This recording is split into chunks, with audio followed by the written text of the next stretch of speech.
Hey, I'm Sean from Open Pantry Co, and this is the Prep List. This week, we're talking about something that sits in the heart of every modern venue, but often gets ignored until it's too late. Your POS system. Whether you're on Square, Lightspeed, Shift8, Abacus, there's so many out there. The question is the same. Is your POS actually helping your business, or quietly costing you money and momentum? So the trend to watch for this week.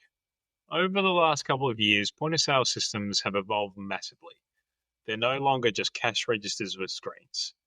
They're now integrated hubs for inventory, loyalty, rostering, ordering, even marketing. And that's the problem to some degree. Because with every new feature, there's more complexity and more from your team to learn. I've been in venues where the point-of-sale can do amazing things, but half the features aren't even turned on or used correctly. Or worse, they've been switched on without training, so staff work around them instead of with them. Here's the good thing. A good point of sale should do 3 jobs really well. Speed up service, so thinking fewer taps, faster transactions. Help you sell more. Prompts for upsells, have a clear product visibility. And give you data you can actually act on. Daily, weekly, monthly reports that actually influence decisions. And if yours isn't doing those 3 things, it's not a tool. It's a liability. And in a tight margin environment, that is the last thing you need. Here's how to run a quick but powerful POS audit in your venue this week. Step 1, staff feedback. Ask your front of house and back of house teams what works, what doesn't, and what slows them down. Step 2, the feature usage. Check if you're paying for modules or features you don't actually use, like loyalty, table mapping, or advanced reporting.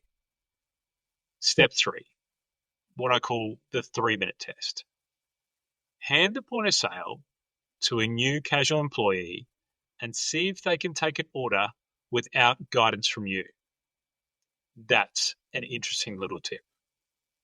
Step 4, upsell prompts. See if your system is actually reminding staff about high margin add-ons or if they have to remember it on their own. And step 5, the final step, reporting reality.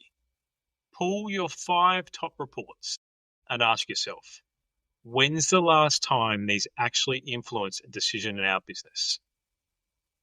Here's the top 5 again. Look for staff feedback. Look at the features that you actually use. Do the 3-minute test with someone in your team that's new. Focus on those upsell prompts. And look at the reports that you actually use. The goal here isn't to get rid of your point of sale. Far from it. I know how hard it is to do that in a hospitality business. It's to make sure it's earning its place in your business every single day. Because otherwise, what is the point? The operator move for this week. We worked with a cafe that we wanted to boost upselling, but was constantly in the weeds during peak service. The point of sale had upsell functionality, but it was buried in 3 different screens. We stripped the layout back. We moved the high margin add-ons to the top and created a single tap, make it a combo button for their lunch menu. Within 2 weeks, their upsells increased, their average transaction rose, and because of this, they also had faster service. So everything else improved as well. Sometimes it's not about the new tech, it's about using the tech you already have better. On the flip side, I've seen multiple multi-site groups pay for their top tier point of sale with every feature under the sun. It's literally cost them thousands a month across all their venues. The problem with this sometimes is that staff were still handwriting orders during busy periods. Inventory tools weren't properly set up, so stock levels were always wrong, giving inconsistent data. And the data actually being pulled was inconsistent between the sites, so they couldn't compare performance accurately.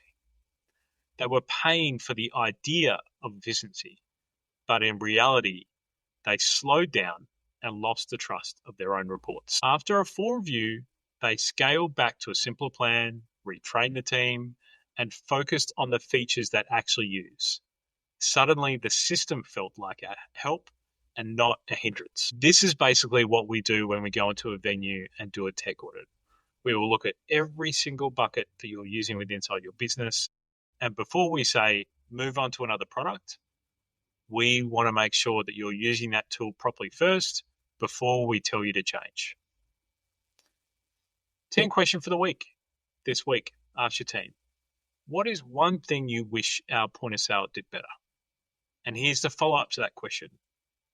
If you could do that tomorrow, how would it change your shift?